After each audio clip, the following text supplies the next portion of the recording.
খবরটা তো ভালো হয়েছে। কবে এনেছেন? হ্যাঁ, ভালো কভার। কভারে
সর্বদামোদর মহাপ্রভু লিপ্তার সঙ্গে পূর্বে তার নাম ছিল শ্রী পুরুষোত্তম আচার্য।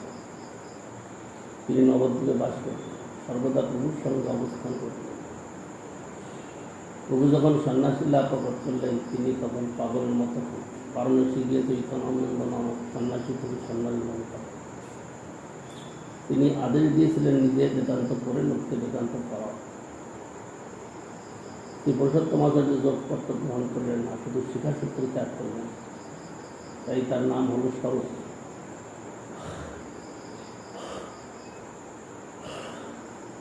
অতঃপর শ্রী পুরুষোত্তম আচার্য গুরু চৈতন্যানন্দ স্বামীর আদেশ নিয়ে নীলাচলে পুনর্বার প্রভু সহ মিলন করেন।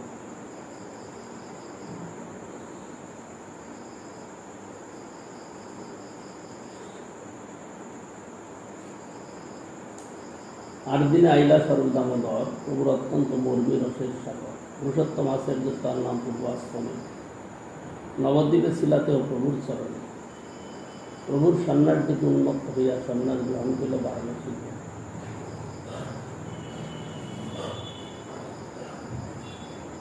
তার সম্বন্ধে শ্রীমৎ কৃষ্ণদাস কবিরাজ ভূষণ আরও লিখেছেন, পাণ্ডিত্যের অবধি বাক্য নাই কারো সঙ্গে, নির্জনের হয়ে লোক সব নাম জানে।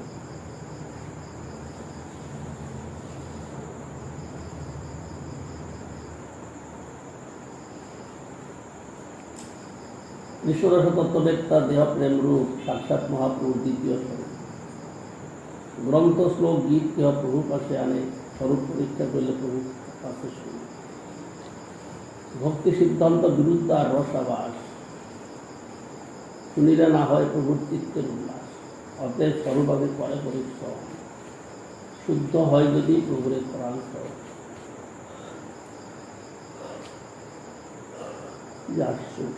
শরীরের ধর্ম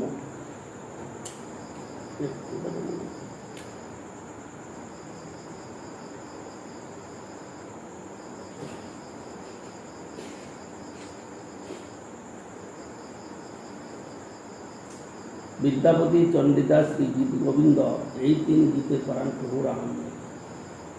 সঙ্গীতে গন্ধর্ব সম শাস্ত্রে বৃহস্পতি, দামোদর সম আর নাহি মহামতি।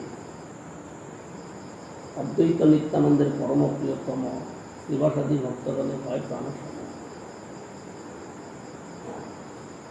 শ্রী স্বরূপ দামোদর মহাপ্রভুর দ্বিতীয় স্বরূপ।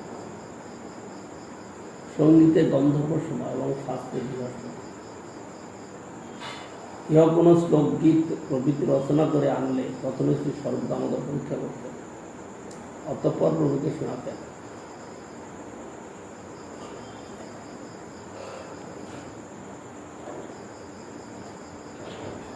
কাশীক্ষেত্র থেকে এসে শ্রী স্বরূপ দামোদর শ্রী মহাপ্রভুকে এই শ্লোক বলে বর্ণনা করবে।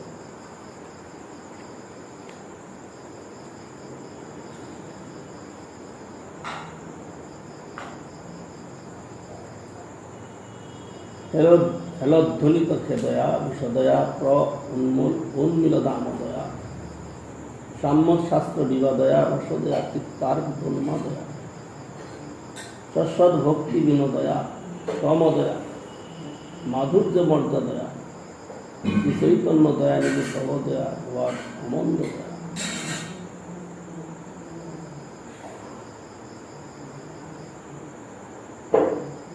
এ দয়ানিধি শ্রী চৈতন্য যাহা হেলায় সমস্ত ক্ষেত দূর করে, যাহাতে সম্পূর্ণ নির্মলতা আছে, যাহাতে পরমানন্দ প্রকাশিত হয়, যাহার হৃদয়ে শাস্ত্র বিবাদ দূর হয়, যাহার রস বর্ষণ দ্বারা চিত্তের উন্মত্ততা বিধান করে, অতি বিস্তারিণী তোমার সেই শুভতা দয়া মাধুর্য মর্যাদা দ্বারা আমার প্রতি উদিত হোক।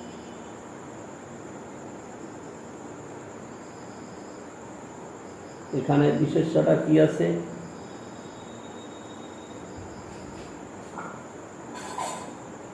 কার জন্য এতগুলো কথা স্বরূপ দামোদর প্রভু বললেন? শ্রী চৈতন্য দয়ানিধে তব দয়া ভুয়ার অমন্দ দয়া। দুই অক্ষরের কথা মাত্র। সেটা কি? যাহা হেলায় সমস্ত ক্ষেত দূর করে। কি সেই বস্তুটা? যাহা সমস্ত ক্ষেতকে দূর করে।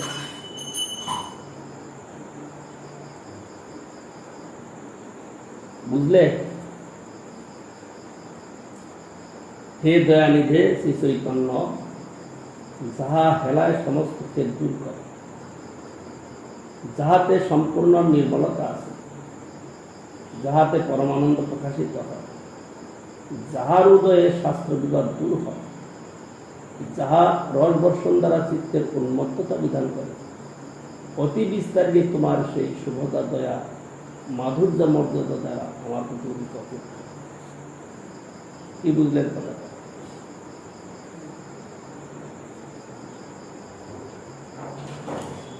শ্রী স্বরূপ দামোদর দণ্ডবোধ করলে প্রভু তাকে আলিঙ্গন করে বললেন, আমি আজ স্বপ্ন দেখেছি তুমি এসেছ, ভালোই। অন্ধ যেমন নেত্র পেলে আনন্দ পায়, আমিও তোমায় পেয়ে আনন্দ পাচ্ছি। শ্রী স্বরূপ গোস্বামী বললেন, প্রভু আমায় ক্ষমা করবেন, আপনাকে পেলে অন্যত্র গিয়ে ভুল করেছিলাম। আনন্দে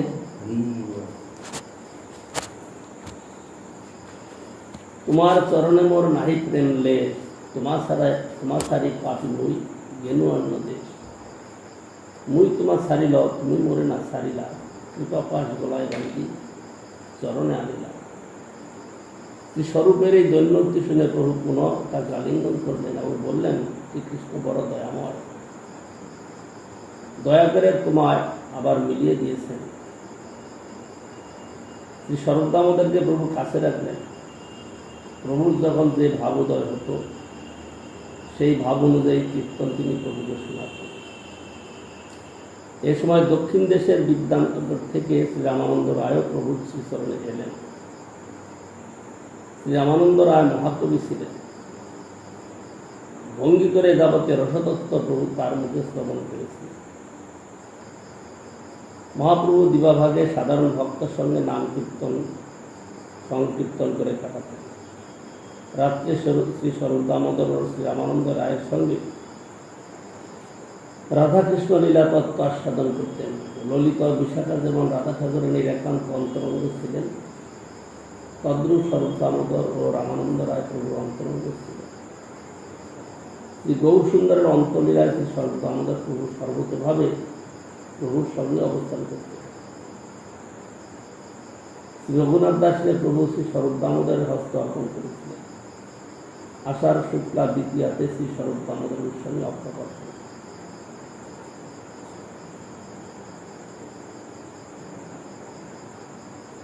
এই কথাটা বুঝতে পারলেন? বুঝতে পারলে কেউ?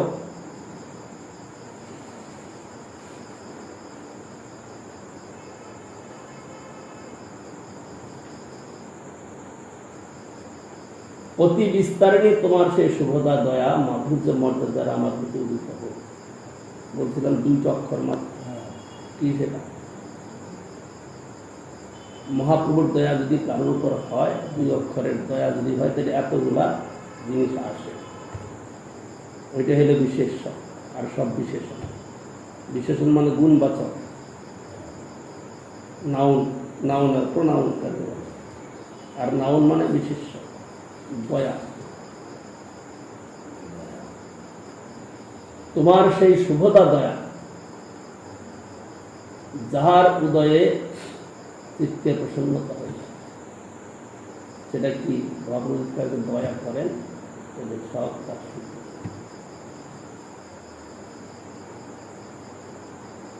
এটা অমল পণ্ডিত বলতে পারবে? কিছুই বুঝবে না। চৈতন্য ভাগবত করে তার কথা বুঝতে পারে না, অন্য কথা কি বুঝবে? এরা হরি কথা বলতে লোকের কাছে। চৈতন্য ভাগবতের সহজ বাংলা ভাষায় লেখা, তাই বুঝে না। 25-30 বছর মঠে আছে, আর লোকের কাছে হরি কথা বলছে। এই যে আমাদের একটা মানে কি বলে, নিজের কর্তৃত্ব, নিজের অহমিকা, নিজের অনেক জ্ঞানী, জানি, বুঝি, এরকম অভিমান, এটা কেউ থাকতে পারবে না। এইটি আমাদের যে একেবারে সর্ব উপরে উঠিয়ে দিচ্ছে না, সর্বনিচে নামিয়ে দিচ্ছে, কিছুই বুঝতে পারে না। চৈতন্য ভাগবত পাঠ করতো, অর্থই বুঝে না। আমি এখানে বসে শুনতাম, যে একদিন জিজ্ঞাসা করতাম, তখন বলতে পারছি না। আমরা ঠিক আছে, পড়ো, তোমাকে জিজ্ঞাসা করা যাবে না, তুমি নিজে বুঝো না কিছু। অতি বিস্তারিণী তোমার সেই শুভদা দয়া, তোমার সেই শুভদা দয়া মাধুর্য মর্যাদা দ্বারা, আবার মাধুর্য মর্যাদা আবার আরো বিশেষণ যোগ করে দিলেন, আমার প্রতি উদিত হোক। এই 2টা অক্ষর মাত্র। হে দয়া নিধে শ্রী চৈতন্য, যাহা হেলায় সমস্ত খেদ দূর করে, যাহাতে সম্পূর্ণ নির্মলতা, যে তার দয়াতে কোন রকমের কপটতা নয়। অমন্দ দয়া দয়া, অমন্দ দয়া দয়া অর্থ বুঝো? অমন্দ মানে কি? অমন্দ মানে কি?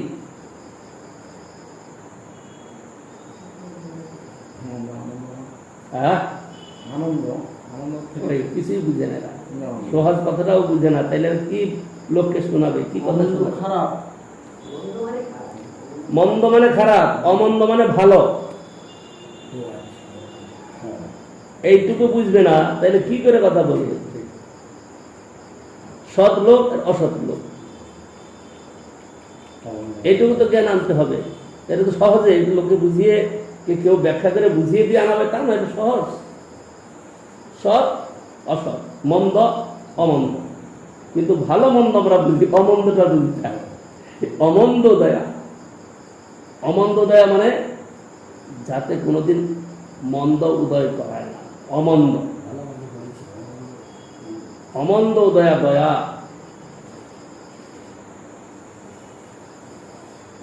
শ্রী চৈতন্য দয়া নিধে তব দয়া ভুয়াত অমন্দ দয়া দয়া।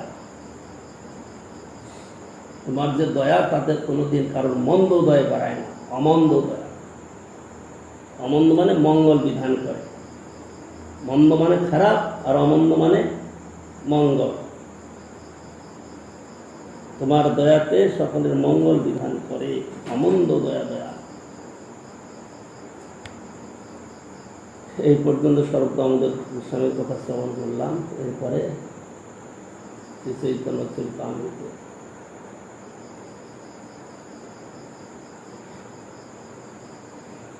রথযাত্রার প্রসঙ্গ শ্রবণ করি।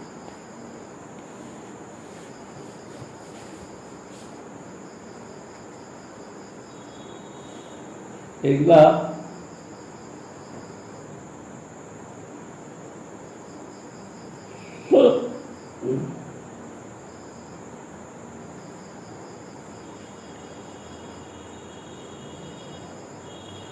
অল্পতেই বুঝার এবং জানার চেষ্টা করতে হবে।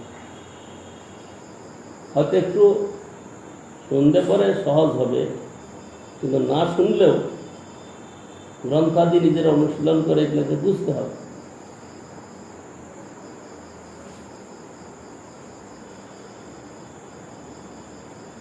নিজেরা বুঝলে পারে কেউ কেউ এই যে বলে যাচ্ছি পড়ে যাচ্ছি কারোর মাথায় কিছু ঢুকছে না।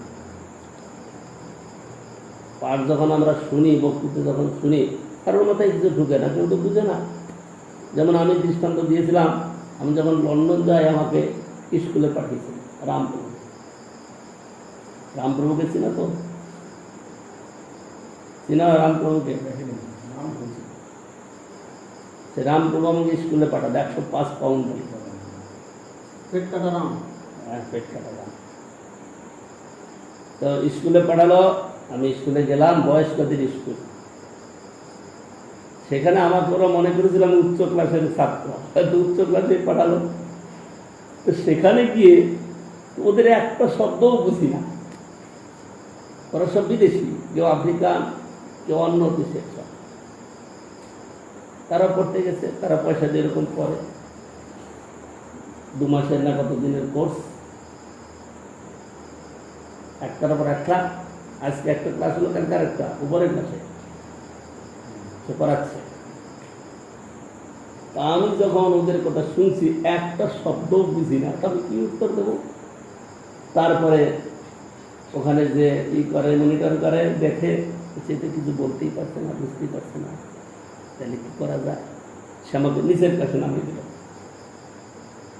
যে নিচের ক্লাসে ওখানে সাধারণ ছাত্র আছে, সেখানে একটা শব্দ বুঝলাম না। তো আমাদের হরিকথা শব্দ, আওয়াজ, শব্দ মানে অক্ষর মিলিয়ে শব্দ না, শব্দ মানে আওয়াজ করা। আওয়াজটা শুধু কানে ঢুকছে, কিন্তু বুঝি না কিছু। এরকম হইলে হয় না। কিছুটা নিজেদের বুঝার মতো বুদ্ধি রাখতে হবে।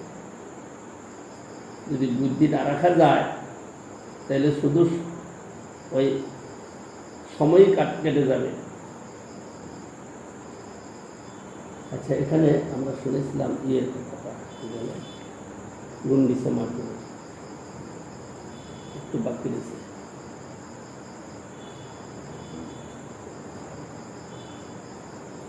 গরমও তো লাগছে দেখছি, প্রথমে ঠান্ডা লাগলে এখন গরমও লাগছে। হ্যাঁ, পাখাটা চালিয়ে দিন তো, শরীর ঘেমে যাচ্ছে। না ঘামটা আমি বলতাম না, ঘেমে যাচ্ছে বলে।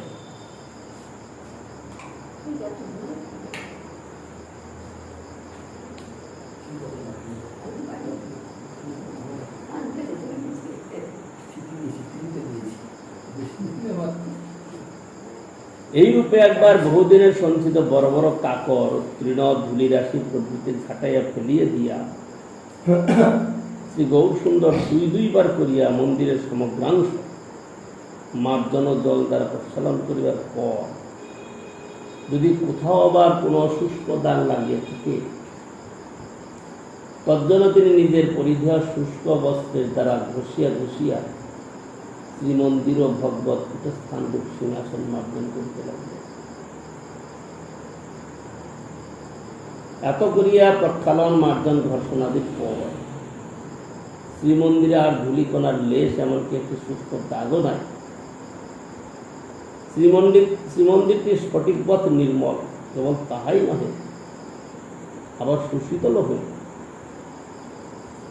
অর্থাৎ সাধকের হৃদয়টি রবিতপ্ত মরুভূমি সম, তাপহীন, অর্থাৎ বিষয় ভোগ বাসনা জনিত আধ্যাত্মিক আদি তাপত্রয়ে অনল জ্বালা রহিত হওয়া।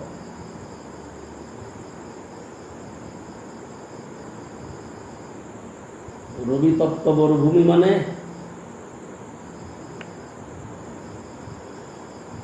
শত শত মাইল কেবল বালি। সেখানে দুপুরবেলা রোদ্রের সময় যদি কেউ যায়, সে ফেরত আসতে পারবে? কেন পারবে না? সেখানে কিছুই নাই, না জল পাবে না কিছু। আর নিচে গরম, উপরে গরম, সিদ্ধ হয়ে যাবে। তাকে কেউ খেতেও পারবে না। সিদ্ধ মরে গেলে যে খাবে কেউ কোনো প্রাণী, তাও পারবে, কারণ ওখানে কেউ যাতায়াত করে না। রবিতপ্ত মরুভূমি, সেই মরুভূমিতে কোনো গাছপালা নাই, কারোর যাতায়াত নাই, সেই রবিতপ্ত মরুভূমি কি হবে? তাপিন হয়ে যাবে। রবিতপ্ত মরুভূমি কার সঙ্গে তুলনা দিয়েছেন? কার সঙ্গে? হ্যাঁ, সূর্য সূর্য। এখানে বলছেন সাধকের হৃদয়টি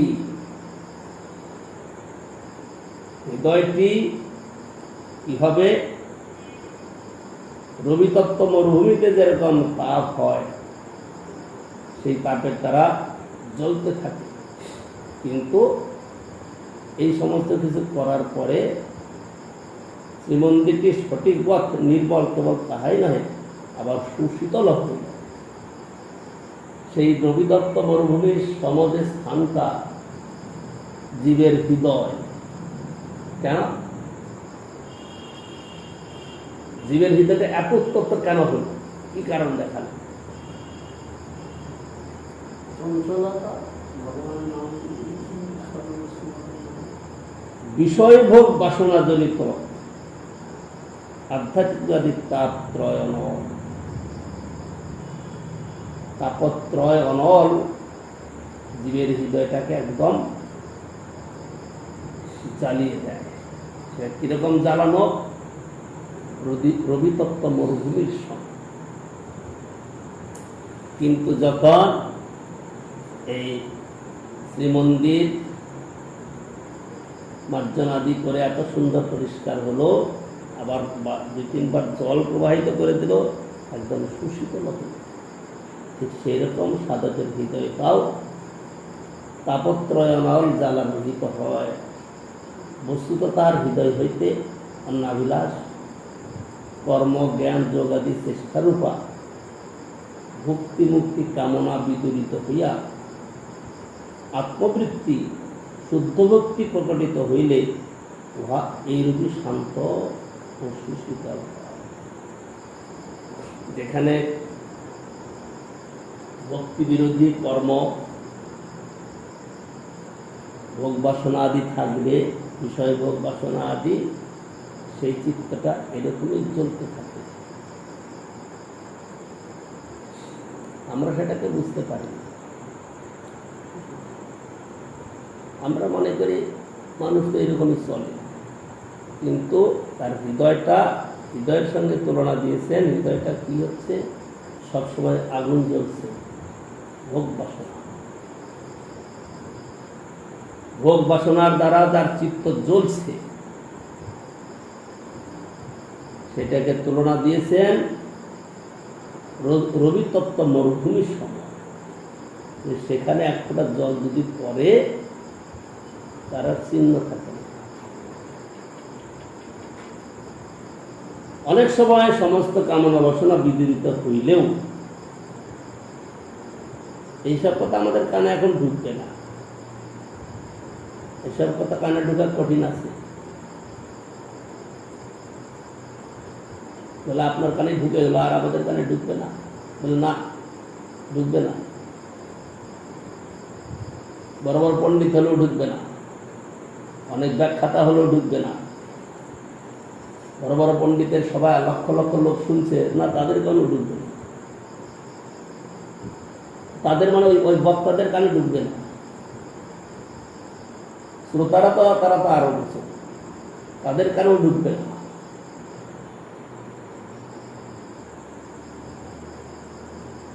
কাদের কানে ঢুকবে? গৌর কিশোর দাস বাবাজি মহারাজের মতো ব্যক্তির কানে। একবার কাশিমবাজারের মহারাজ মনীন্দ্র নন্দী খবর পাঠিয়েছিলেন গৌর কিশোর দাস বাবাজি মহারাজ লোক মারফত, যে আপনি যদি কৃপাপূর্বক আপনার চরণ আমাদের এই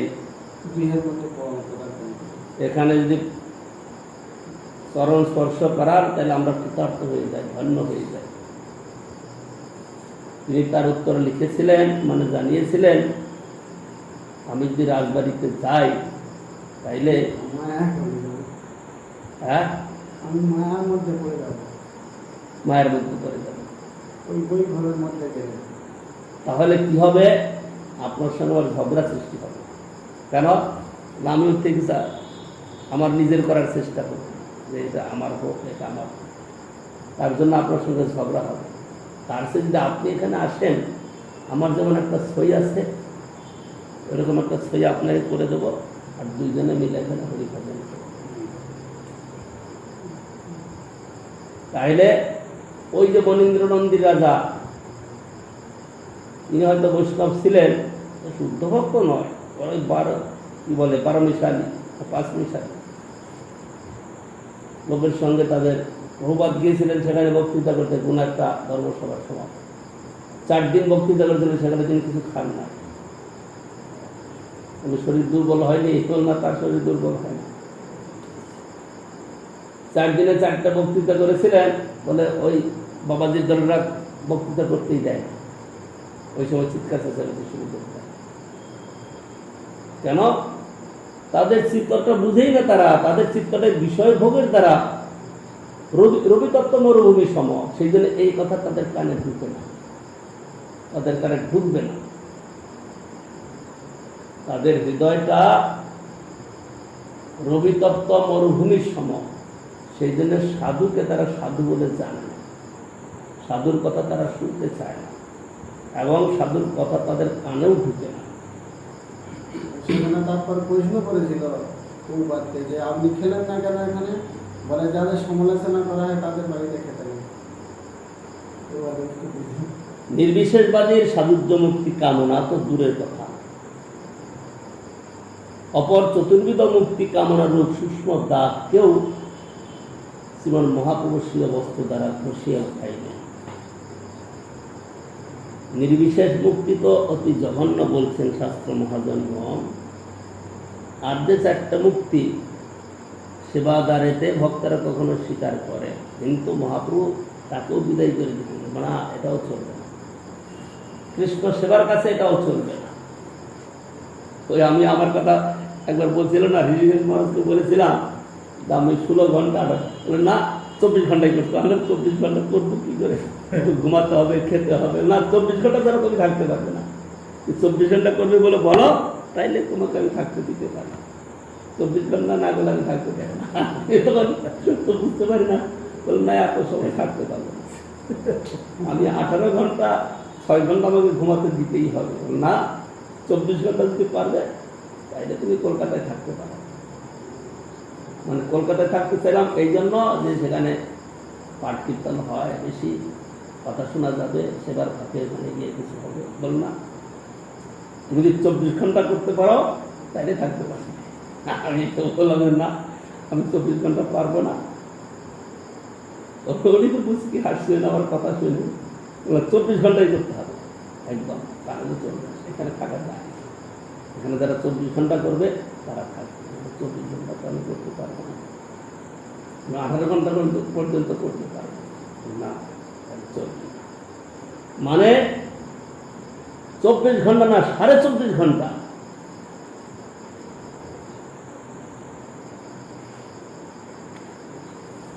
অন্যান্য দেবদেবীর পূজা বা অন্যান্য কিছুতে একটু কম বেশি করা যেতে পারে, কিন্তু কৃষ্ণের কাছে গেলে 16 আনা না, 16.5 আনা দিলেও তার তৃপ্তি নাই। 16 আনা না, 16.5 আনা দিলেও তার তৃপ্তি নাই। এই কথাগুলো কে বুঝবে? বক্তৃতা করে লক্ষ লক্ষ টাকা কামাচ্ছে, কামিয়ে কি করছে? নিজের ছেলে মেয়ের পোষণ করছে, কেউ বা রোগীদের সেবা করছে, কেউ বা মেয়ের বিয়ে দেওয়ার জন্য টাকা দিচ্ছে, কেউ বা কারোর ঘর পাতিয়ে দিচ্ছে, এইসব করছে। বলে এইসবের দ্বারা কৃষ্ণ সেবা হয়। এই জন্য গৌর কিশোর দাস বাবাজি মহারাজ বললেন যে আপনি যদি আসেন এখানে, তাহলে আমার যেমন একটা সই আছে, ওরকম সই বানিয়ে দেবো, আপনি আর আমি দুইজনে এখানে কারোর প্রতি কারোর ঝগড়া হওয়ার সম্ভাবনা নাই, কারণ এখানে বিষয় সম্পর্ক নাই। ওই কি বলে, অমল কৃষ্ণের কথাই বলবো বলে এখন কত লক্ষ পাবে? 65 লক্ষ টাকা পাবে। তার পেছনে ছুটছে 65 লক্ষ টাকা পাবে। ঠিক হয়। যে 65 লক্ষ টাকা যদি পায় তাহলে তার সঙ্গে আর কে পায়? আর 1 কোটি লাগে। হ্যাঁ 65 আর 1 কোটি মিলে কত লাগে? 35 লাখ। আর 35 লাখ টাকা লাগে। 1 কোটি টাকা চাই। তাহলে 99 ফের, 99 ফেরে তো তৃপ্তি হবে না। 1 কোটি টাকা। ওই বলছেন কি রবিতত্ত্ব মরুভূমি সম চিত্ত, চিত্ততে কোনোদিন তৃপ্তি আসবে না। যেখানে হরি সেবা নাই, বৈষ্ণব সেবা নাই, হ্যাঁ, তো দেখা যায় সবসময় তার মনে তৃপ্তি নেই, যেন কিরকম একটা বৈষ্ণব সঙ্গ নাই, সেই জন্য এদের হৃদয় রবিতত্ত্ব মরুভূমি সম। একদিন তোমাদের ধমক দিয়েছিলাম, মনে আছে? এখানে এই খালি নাকে মনে আছে যে লাইট জ্বলছে, নিচে মাদুর আছে পাতানো, এর মধ্যে থেকে হরি কীর্তন হচ্ছে, আমরা মনে হচ্ছে কিছু পেয়ে গেলাম। তোমরা কি মনে করবে যে মহারাজ এখানে আসছি বলে এরকম কথা বলে দিল? মনে করেছো তাই, কিন্তু সেদিনের ঘটনাটা কি ঘটেছিল জানো? জানো কি ঘটেছিল?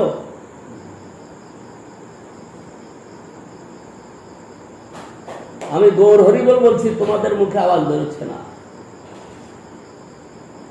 আর অমল কৃষ্ণ তো অন্য মনস্ক হয়ে আছে। আমি কি বুঝি না? আমি সামনে দাঁড়িয়ে কীর্তন করলে আমি প্রত্যেকের কথাই আমার কানে আসছে, প্রত্যেকে আমি লক্ষ্য করছি, মানে একেবারে উৎসাহ না। তারা আমি যখনই গৌর হরিবল দিতে যে উৎসাহ করে করবে, সকলে মানে আসবে, ই করবে, এরকম ভাবে হবে, কিন্তু কারোর মুখে আওয়াজ নাই। তাতে বুঝতে পারলাম যে এরা উৎসাহ পাচ্ছে না। হয়তো আমার সঙ্গে উৎসাহ পাচ্ছে না, তাও হতে পারে। হয়তো তাদের চিত্তে থেকে উৎসাহ নাই, চিন্তা থেকে হয়। সেই জন্য ওই কথাটা আমি বলেছিলাম। চিন্তা আসে। তাতে তাতে হয়তো তোমরা মনে করবে যে আমরা মহারাজের কাছে এসেছি বলে, আমরা তো মহারাজের লোক না, মহারাজের কাছে এসেছি বলে আমাদের এরকম কথা শুনিয়ে দিল, ব্যাস হয়ে গেল। তা আমরা তো মহারাজের লোক না, মহারাজের শিষ্য নই বা কিছু নই, তাই তো মহারাজের এরকম আমাদের শোনাতেই পারে। এখনো কীর্তন দোয়ার কি দেয় না, চুপচাপ থাকে। তো এইরকম যদি বিষয়ভোগ বাসনা জড়িত আর নিজে কীর্তনের সময় ভুল করবে, তাপত্রয় থাকে, তাহলে সেখানে ভক্তি স্থিরতা লাভ করতে পারে না। যতই শ্রবণ কীর্তন আদি হোক না কেন, তার মূল্য সামান্য হবে না। যথেষ্ট তো দূরের কথা, সামান্যও হবে না।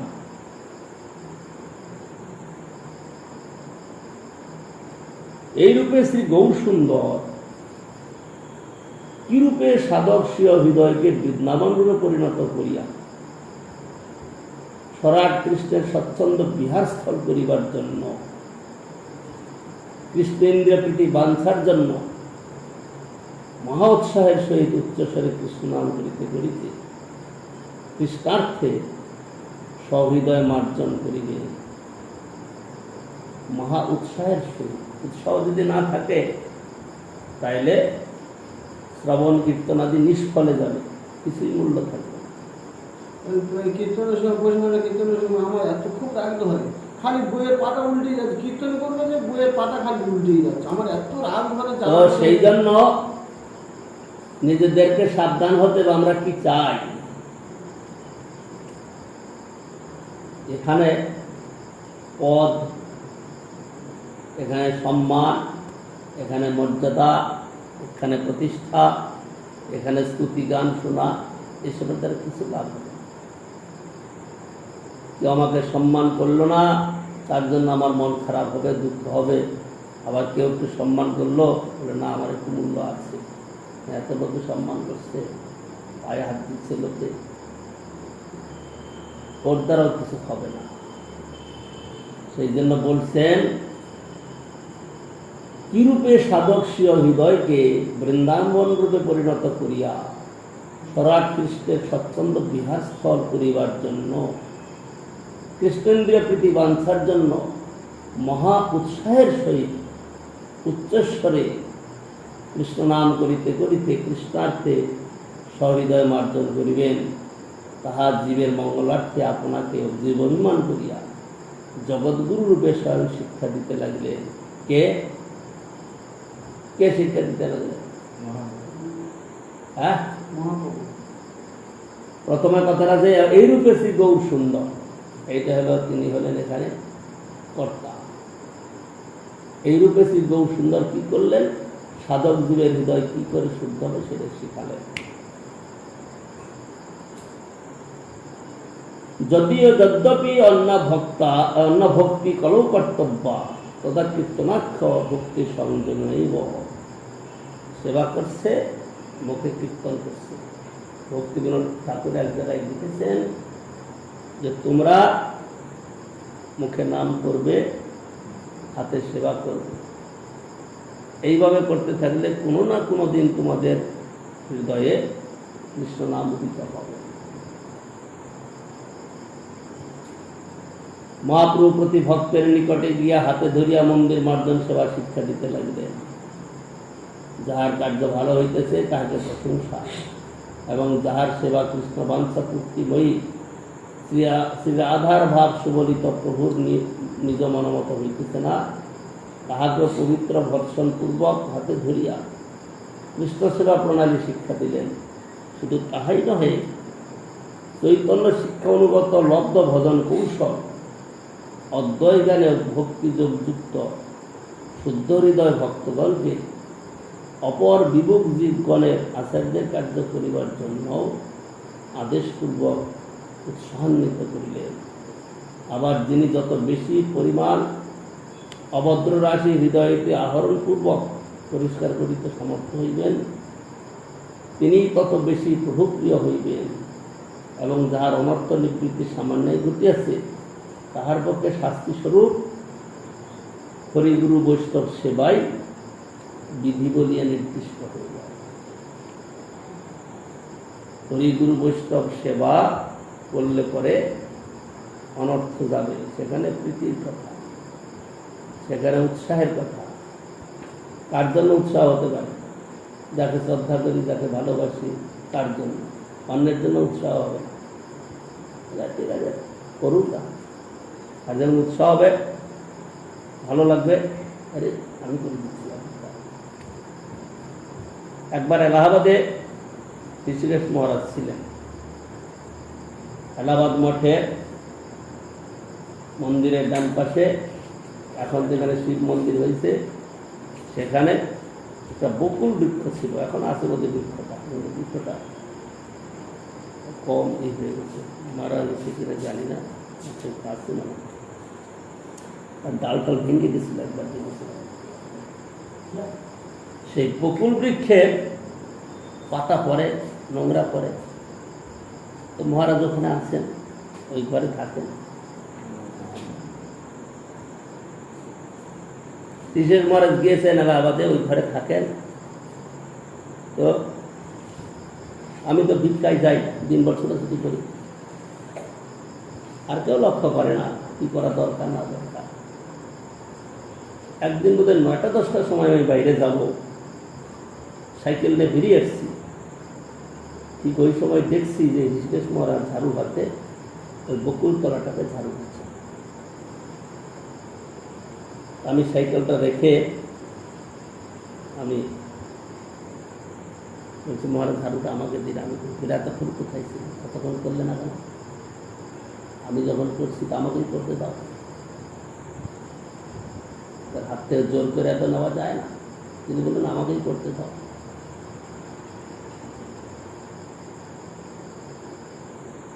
আর যদি সেই তার প্রতি আবার সেই মর্যাদা বোধ, সম্মান বোধ না থাকতো, সাইকেল নিয়ে তো বেরিয়ে যেতাম। করছে করবি, কি আছে? অনেকের মনে এরকমই ভাবনা আছে, ভাবনা থাকে। কিন্তু যেখানে সম্মান, হরিগুরু বৈষ্ণব সেবার প্রতি আদর, হরিগুরু বৈষ্ণবের প্রতি মর্যাদা বোধ, সেখানে কমসে কম তার কাছে গিয়ে একটু অনুনয় বিনয় করবে। তিনি যদি দয়া করে ছাড়েন উত্তম, না ছাড়লেও উত্তম। সেই জন্য কি বললেন? আবার যিনি যত বেশি পরিমাণ অভদ্র রাশি হৃদয়তে আহরণ পূর্বক পরিষ্কার করিতে সমর্থ হইবেন, তিনিই তত বেশি প্রভুপ্রিয় হইবেন, এবং যার অনর্থ নিবৃত্তি সামান্যই ঘটিয়াছে তাহার পক্ষে শাস্তি স্বরূপ হরিগুরু বৈষ্ণব সেবাই বিধি বলিয়া নির্দিষ্ট হইল।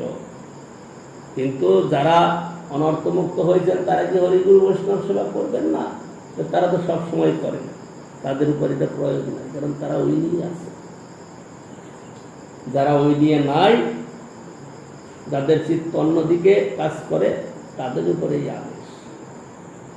তারা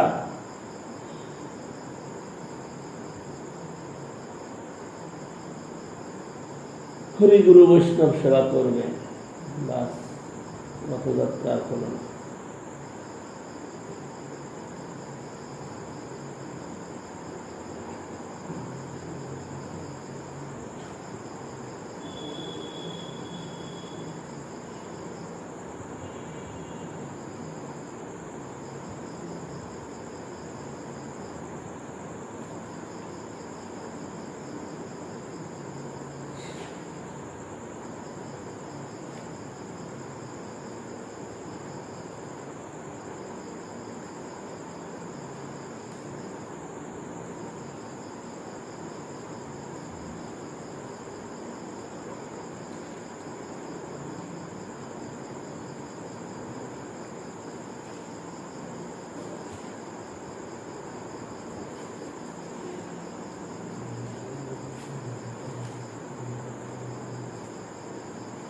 সজ্ঞাত কৃষ্ণ চৈতন্য শ্রী রথাগ্রে নরর্ত যেন আশিস জগতাং চিত্রং জগন্নাথ বিষ্ণু।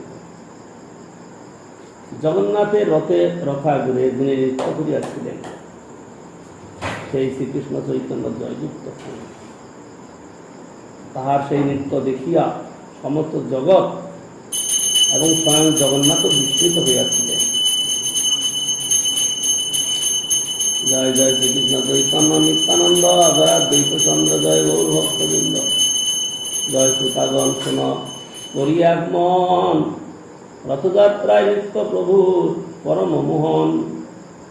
8 দিন মহাপ্রভু হইয়া সাবধান, রাত্রে উঠি গণ সঙ্গে করিল প্রাত স্নান।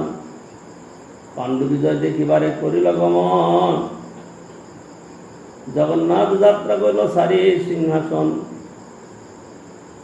আপনি কথা রুদ্র লইয়া পাত্রগণ, মহাপ্রভুর গলে করায় বিজয় দর্শন। অদ্বৈত নিতাই আদি সঙ্গে ভক্তগণ, সুখে মহাপ্রভু দেখে ঈশ্বর গমন। বলিষ্ঠ দয়িতাগণ যেন মত্ত হাতি, জগন্নাথ বিজয় করায় করি হাতাহাতি। কতক দয়িতা করে স্কন্দালম্বন, কতক দয়িতা ধরে শ্রীপদ্মচরণ। কটিতটে বদ্ধ দৃঢ় স্থূল পট্ট ডরি, 2 দিকে দয়িতাগণ প্রায় তাহা ধরি। উচ্চ দৃঢ় তুলি সব পাতি স্থানে স্থানে, এক তুলি হইতে তরায় আর তুলিতে আনে। প্রভু পদাঘাতে তুলি হয় খণ্ড খণ্ড, তুলা সব উড়ি যায় শব্দ হয় প্রচন্ড।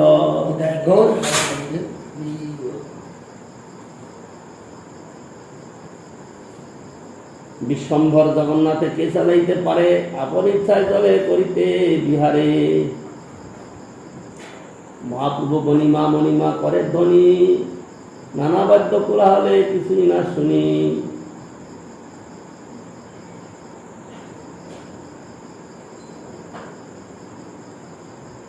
তবে প্রতাপরুদ্র করে আপনে সেবন, সুবর্ণ মার্জনী লইয়া করে পথ সম্মার্জন। চন্দন জলেতে করে পথ নিষেচনে, তুচ্ছ সেবা করে বসি রাজ সিংহাসনে। উত্তম হইয়া রাজা করে তুচ্ছ সেবন, অতএব জগন্নাথের কৃপার ভাজন। মহাপ্রভু সুখ পাইল সে সেবা দেখিতে, মহাপ্রভুর কৃপা হইল সে সেবা হইতে। রথের সাধনী দেখি লোকে চমৎকার, নব হেমময় রথ সুমেরু আকার। শত শত চামর দর্পণে উজ্জ্বল, উপরে পতাকা শোভে চাঁদোয়া নির্মল।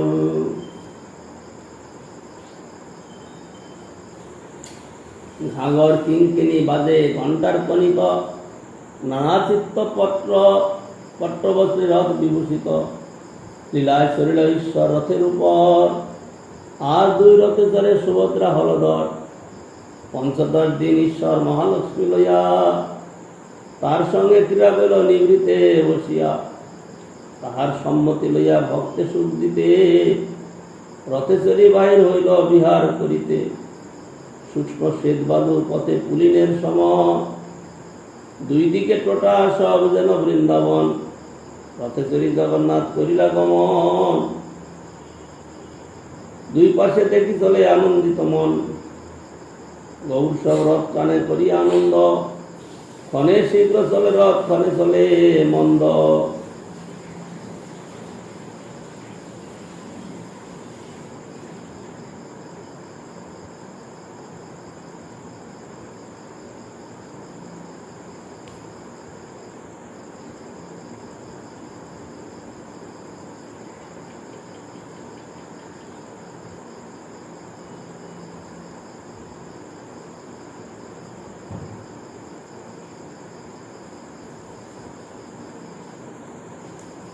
ক্ষণে স্থির হইয়া রহে, টানিল না চলে, ঈশ্বর ইচ্ছায় চলে, না চলে কারো বলে।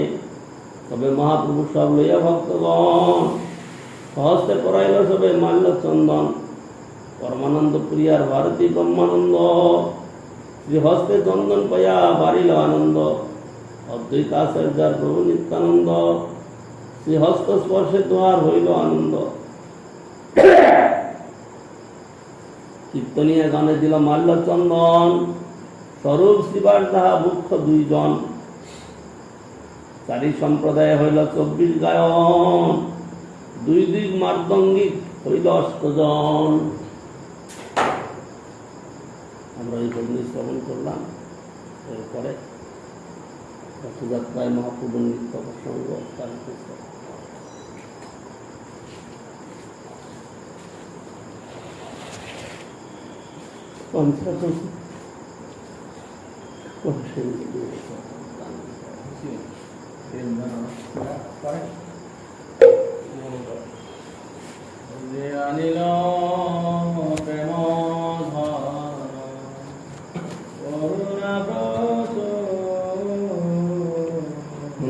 আনিল প্রেম করুণা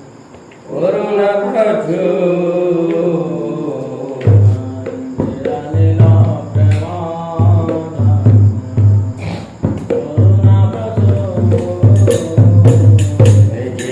আনিল প্রেম করুণা ব্রত। Anilah